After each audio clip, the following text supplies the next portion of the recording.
Hello friends, তো এখানে আমার অনেক কাজ পড়ে রয়েছে সন্ধ্যাবেলা থেকে।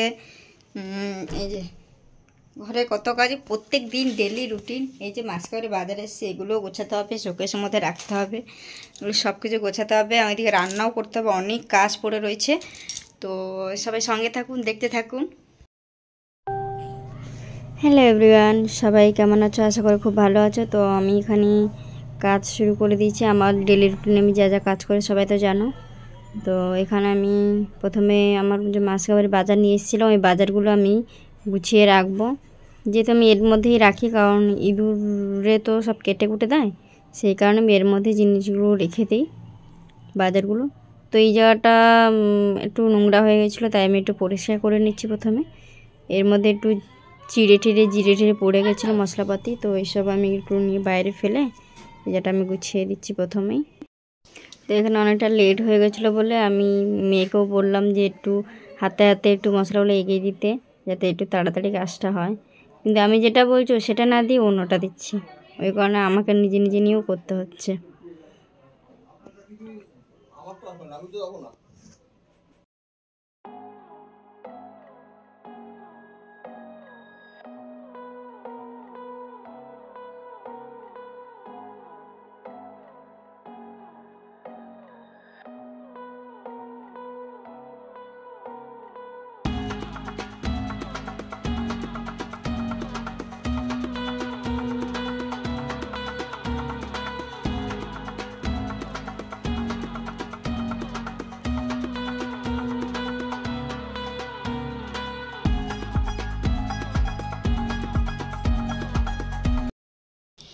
জিনিসপত্র সব আমার গোছানো হয়ে গেছে এর ভিতরে।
জামা প্যান্টগুলো এগুলো আমার প্রত্যেক দিন গোছাতে হয়। এই জামা প্যান্ট গুছিয়ে গুছিয়ে বিরক্তি হয়ে যাচ্ছি।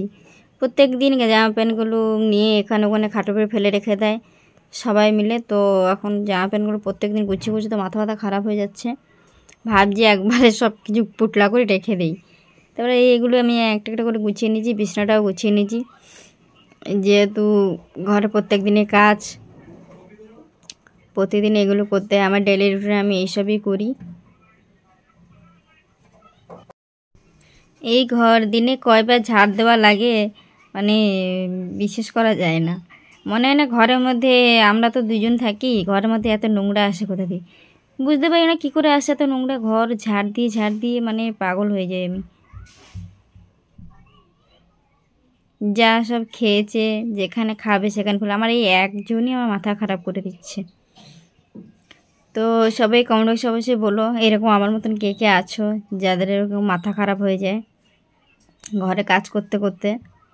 আমার একবারে কাজটা গুছিয়ে রেখে দিলে আর বারবার করতে হয় না। কিন্তু এখানে পুরোপুরি এখন আমার কাজ পুরো কমপ্লিট, বিছানা বিছানা সব গোছানো হয়ে গেছে, ঘরেও আমার সব কাজ কমপ্লিট হয়ে গেছে। এরপর রান্না করতে যাব, সব থেকে বড়ো টেনশনের কাজ।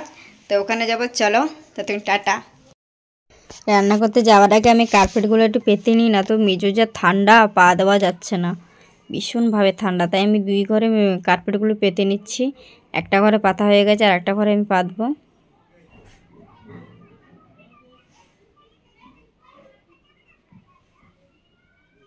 পাথর বসানো থাকলে ঘরে ভীষণ ঠান্ডা হয়, ওই জন্য আমি মেজোর মধ্যে আগে কার্পেট পেতেই রেখে দিই সারাদিন। আমার এই ছোটো ব্লগটা কেমন লাগলো কমেন্ট বক্সে অবশ্যই বলো। দেখা হবে নেক্সট ভিডিওতে, ভালো থেকো।